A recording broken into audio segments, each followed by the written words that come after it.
believe you said is already engaged in, but you indicated that there were further safeguards being put in place in, I hope, all classrooms, not just one classroom.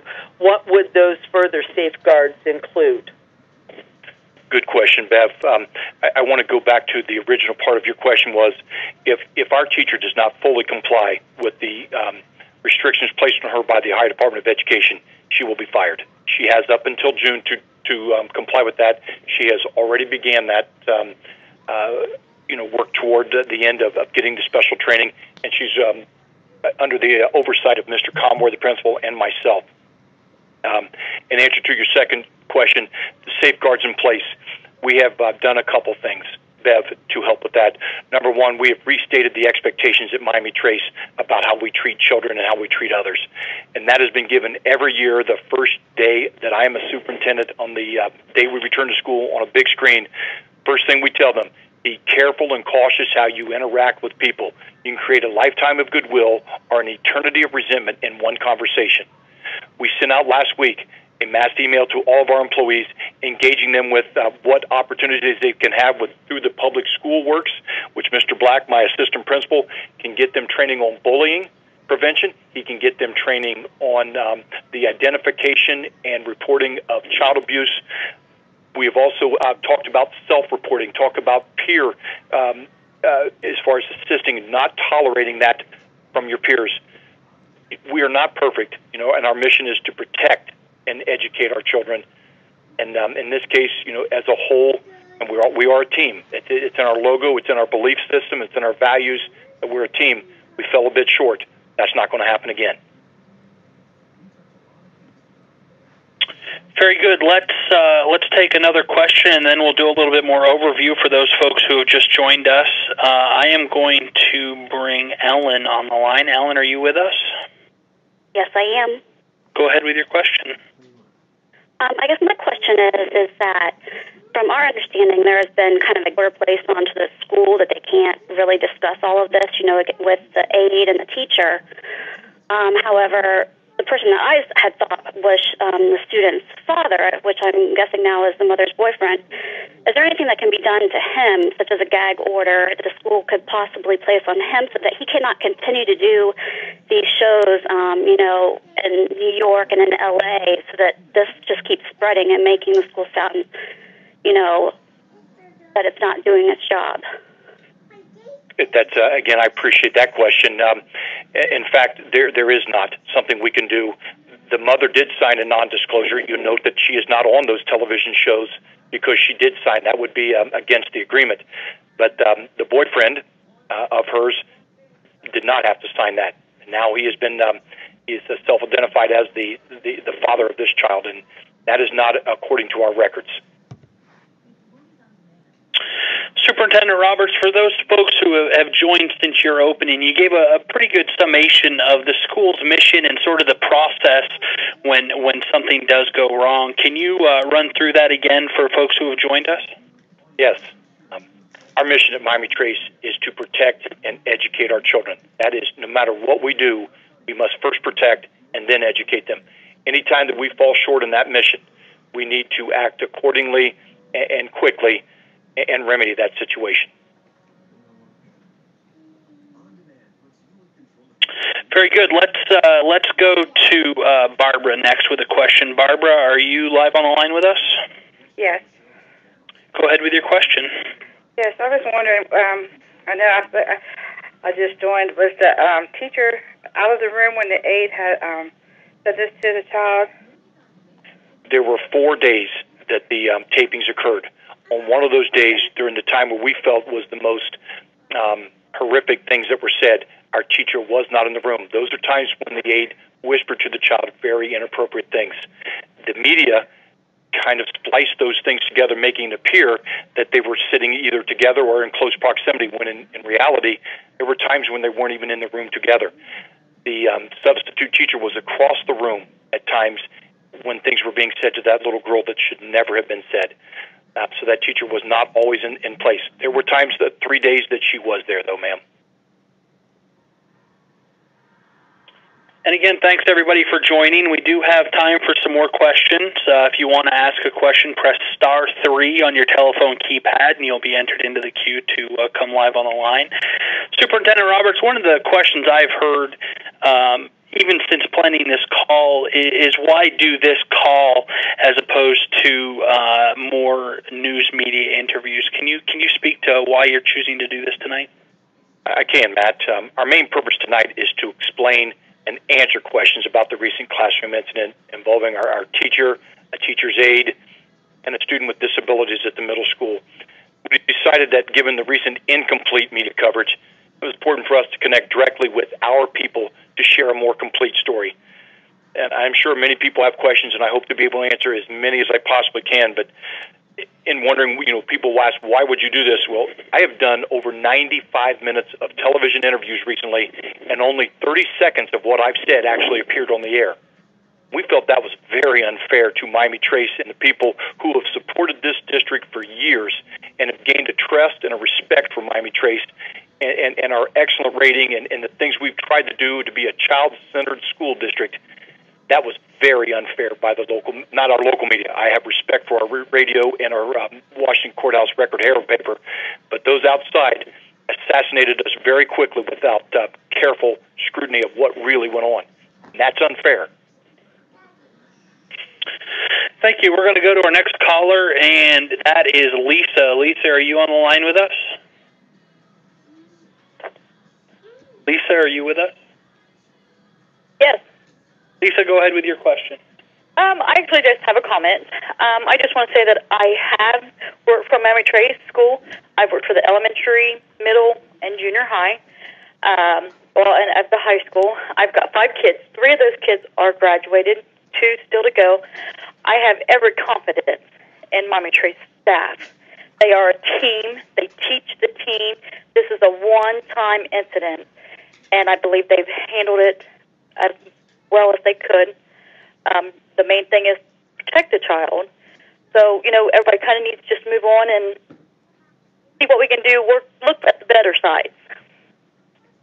Lisa, I really appreciate your comments. Through this very unfortunate situation, Miami-Trace Middle School was recently recognized by the Ohio School Boards Association through Battelle Value Added as one of the top achieving school buildings in the state of Ohio. Of 1,541 middle schools, our middle school was in the top 8 achieving. And that, has been kind of lost in us. That is so unfortunate that at a time when we should be really celebrating, we're on our heels trying to defend something that was very unfortunate that did occur. But Lisa, thanks for your call, and we'll continue to work very hard to protect and educate the children. That is our mission.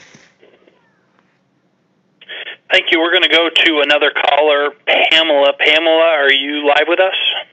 Yes, I am. Go ahead with your question. My question is why is this mother allowing a stepfather, boyfriend, or whatever he may be out here with her child and displaying her all over this media and stuff? I have a special needs child, and I wouldn't want my child put on TV or anywhere else in that situation. I think the school has handled it. I think it needs to be dropped. I'm tired of the man coming up and saying the school isn't doing their part. I think they're doing an excellent job.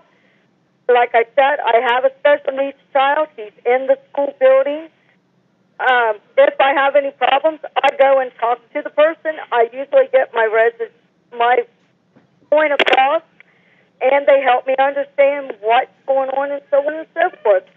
I don't think it's fair to this child to be put into the situation that she's not capable of. I want to know where the mother is in this. She's not being a very good mother. Pamela, thank you for the call and the confidence you have in our school district. I cannot answer, or nor should I, about how a parent raises or what they do with their child. I just know that we felt very compelled to try to protect the child from public scrutiny. That, unfortunately, was not happening due to this. Thank you. Folks, we have about 10, 15 minutes left in the call, and I know a lot of folks are still on the line. We have a lot of questions to get to. If you do want to ask a question, press *3 on your telephone keypad, and you can get into the queue to ask a question. We're going to get right to the next caller so we can get as many questions in as possible, and that's Cindy. Cindy, are you on the line? Yes. Cindy, go ahead.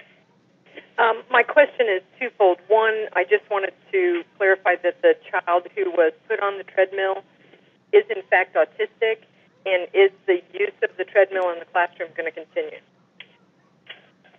Both questions. First of all, the answer to the first question, no. The answer to the second question, the treadmill has been removed from the room. The children are no longer using that. The only one it is used for is for the child who has an IEP, specifically because that child is autistic. They are still utilizing that. The experts that brought forth that apparatus, the treadmill, encouraged us certainly to use it for the autistic child and also to use it for others. But we don't do that anymore. Only for the one child that actually is identified specifically to have that used. Thank you, Superintendent Roberts. We're going to go right to our next question, and that is Patty. Patty, are you on the line with us? Yes, I am. Go ahead with your question. Good evening. I have actually two questions. The first one, I was wondering how long that the aide and the teacher had worked together. And the second one, the question I have is, when this was brought to Principal Conroy's attention by the stepfather or whatever he is, was there any investigation or addressing the situation that he thought there was? And did he feel like on the timeline, I know Mr. Roberts said he didn't know it until April the 28th and they'd already contacted an attorney. I'm wondering if they had made multiple complaints and that was the only recourse they had was to call an attorney. On the first answer to your question is, and how long, the aide was hired in June of 2005. Our teacher was hired in June of 2006. They worked together for 2 full years as a teacher and an aide, serving the needs. The aide was placed there because she was a specific handicap attendant to a child who was autistic. As far as the stepfather complaining, in the interviews that I've had and the investigation that I've made with our principal, the stepfather, which is not a legal guardian, or a person who has a vested right to this, and someone we need to answer to, the one complaint that he had early in the year had nothing to do with classroom behavior or the teacher. It was a lunchroom incident that was investigated and found by 2 adult witnesses who were the cashiers in there at the room at that time that there was no truth to that. As far as his complaints to Mr. Conway, the boyfriend, he did make a complaint that he didn't want our aide to talk about the family to the little girl anymore. And that was addressed by our principal to the aide to do not talk about the family anymore. Very good. Let's go to Barb. Barb, are you on the line with us? Yes, I am. Go ahead with your question. I just have a statement, and then I do have a question. I wanted to first thank you, Mr. Roberts, and the board for announcing the job in this matter. I have been in Mrs. Wolf's class on numerous occasions, and I had seen her interact with these kids. So when I heard this on the news, I was very shocked. But I also believe that if there is any teacher at Miami Trace that can learn from this and can take what she learns in these classes that she is ordered to take and make something good happen out of this, it will be Mrs. Wilt. I believe she is an amazing teacher, and I graduated from Miami Trace, and so did my daughter. I have a daughter that's soon to graduate, and I would trust Mrs. Wilt fully with any of my children. But my question is, has Mrs. Wilt indicated that she is going to come back next year? She has only indicated that she wishes to be on unpaid leave of absence at this time. She has not expressed, when or if she will return. I might also, Barb, thank you for the comments, the positive comments you've made. I felt that our teacher, Mrs. Wilt, has taken very unfair treatment, especially through the television media, about her role in this. I would like to state that there were many extra things that our teacher has done for many children over her course of her short career, and rose up as a distinguished teacher, as evidenced by 3 different evaluators who saw that and those qualities in her. She's a good person. She has made some mistakes, but she just fell short of the expectations we have to protect and educate our children.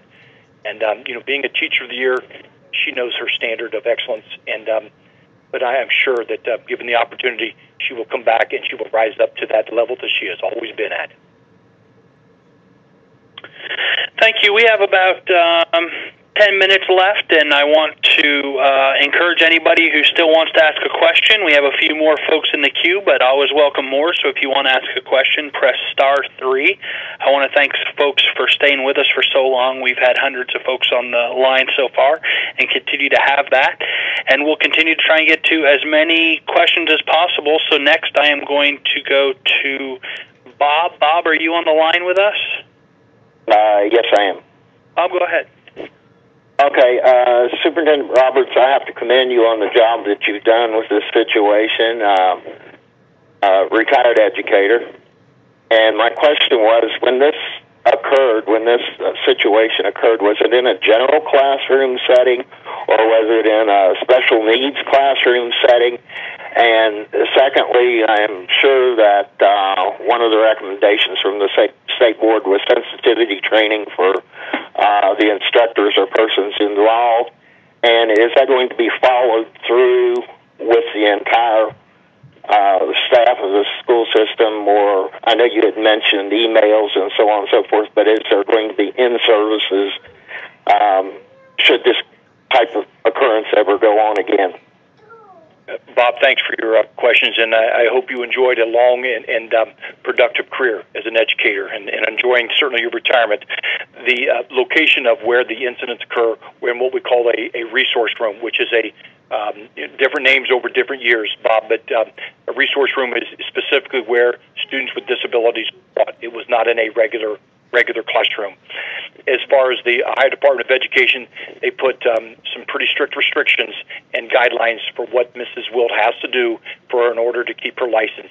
And we're going to assist her to follow through with those, including training on bullying and training on identification and reporting of child abuse. As far as our whole staff, working with Mr. Joe Black, our assistant superintendent, he helps with professional development. We have opportunity for our staff to get online. It's called Public School Works to receive those same trainings that Mrs. Wilt's going to do. We have what we call waiver delay days, where we are allowed to provide opportunities for our staff to get professional development, where students don't report in until 2 hours late. That is a perfect opportunity for us to make sure that our teachers, our aides, our cooks, our custodians, our bus drivers, our principals, every single employee in our school district has the opportunity to receive that training so these things do not occur again. I've mentioned many times during the call this evening, our job is to protect and to educate our children, and that's our mission, and that's what we do, and that's what we fulfill. We're a child-centered district. We were child-centered long before that became in vogue, and need to say, we've always felt that. We just didn't quite rise up to that expectation. We're saddened by it, but we're going to learn from it, as you mentioned, and we're going to get better. Thank you. We're going to keep going with calls. We have just a few minutes left, and I want to get as many calls in as possible. So let's take Rita live. Rita, are you with us? Yes, I am. Welcome. Go ahead. I just want to let you know that you guys are doing a good job. But I do have a couple questions. How long has this teacher been teaching altogether? She has been a Miami Trace teacher since June of 2006, and I believe that was her first job out of college. First job out of college. Okay, she's fresh out of college. She should have been educated on this stuff before she even left college. I think it's a responsibility of colleges to prepare our prospective teachers in many ways. One, with content. They have to understand, what it is they're going to teach. They have to know teaching strategies that will be effective, assessment strategies that will actually assess how the students are doing, and it'll kind of give them a guide on how they're teaching. But also, it's very important that we learn how to treat people with dignity. There's a lot of things, we get accused in public education that our students are not ready for college. I'm not sure we have enough hours in a day to teach everything that needs to be done to prepare people for the next level. But good common sense can prevail also. Mrs. Wilt is a very kind and caring, compassionate person. There have been mistakes made and unfortunate, but, they have been made. We need to learn from them and grow and be able to move on. All right, we're going to bring someone else live immediately here. Connie, are you with us? Yes, I am. Go ahead. Okay, I would like to know if it's in the teacher's job description that says that she's in charge of the aide. And also, I've heard a lot of rumors that the boyfriend has been reported to Children's Services several times and that he has a criminal record. I just wondered if any of this is true. First of all, in the job description, the teachers have approved by our Board of Education very stringent job descriptions, but in that particular description, it does not say that they are in charge of aides. It is there is some legal terms, Connie, that do apply here, and that is what they call a reasonably prudent person. A reasonably prudent person in this case would be expected to report something to her superiors, and we did not do that at that time. As far as the boyfriend, I cannot confirm or deny any rumors on that end. That is something I can really talk about. We have time for a few more questions. I want to thank folks for sticking around. We're going to get to as many as possible, and I want to bring Elaine on the line. Elaine, are you with us? Elaine, are you there? Yes, I am. Go ahead with your question. Okay. I understand the school's job is to protect the child, but what was done to protect Christy? I do know her. She's a wonderful mom, a teacher, and what will be done to help protect her when she goes back to school? One of the things, Elaine, and I appreciate your call, that was done when there was a concern expressed that the boyfriend started to walk into the classroom without reporting into the office. That is a concern that anyone, no matter what interests they have or what rights they think they have going into our classrooms, we don't allow that. So we eventually, first to protect our aide and our teacher, was to lock that classroom door so that someone just couldn't walk in and out of there. Because at the time this was occurring, that was over at Bloomingburg. That building was separate. Now that we're in a new state-of-the-art facility, it is very, very difficult to come in and just be able to walk through the halls and into a classroom. You just can't do it. You're going to meet with several locked doors, and you're going to pass by certain checkpoints that you're going to be addressed. In fact, even the other day, as I was in the building, there was a person who I did not recognize, and I immediately stopped him and asked him, "What is your business here?" He happened to be a person who was working on our technology. But our goal there in that protect and educate the children is to keep them safe, and that's what we're going to do. Our new facility is far more safe than the Bloomingburg facility ever was. It's just much easier with approximately 40 cameras, 52, 55 cameras. There's over 50 cameras in there that monitor all areas of the building. So we're going to do our very best to protect not just our children, but our staff as well. We care about them just as much. Very good, and we are going to bring Deb on the line. Deb's been waiting a long time. Deb, are you with us? Hello, Deb? Deb, are you with us? I'm here, but it's not Deb. I'm sorry, who is this? This is Bev, B-E-V. Bev, I'm sorry about that, Bev. You're live. Go ahead with your question. I want to know if there was something that happened previously for this parent to feel the necessity to have a monitor on the child. We're not sure. I would think that a parent's instincts, a parent's knowledge of things, there probably was. I don't have verification of that. I was never alerted that there was a problem with the way that this child was being treated. From September of 2010, when that first allegation came forward that she was mistreated in a lunch line by the aide, which is very separate from the classroom, and that proven to be faults, I never heard any kind of complaint from then until April 28th. But if they felt that there was a reason or there was a need for that, I was never made known why they did that. Thank you, Superintendent Roberts. Folks, we're nearing the end of our hour, and unfortunately there's some folks with questions we haven't gotten to. I want you to know that you can stay on the line and leave a voicemail with your name and address and your question after the call, and we'll get those and be sure to respond. So again, if you have a question that we haven't gotten to, we're sorry about that. We appreciate everybody staying on the line and listening in and being willing to ask questions and participate, but we weren't able to get to all the questions. So again, stay on the line after the call. There will be a prompt, and you can leave a message. Before we close out, I want to turn it back over to Superintendent Roberts for any closing comments that he might have to sum up the call. Superintendent Roberts? Thank you, Matt. I would like to, on behalf of our school district, our Board of Education,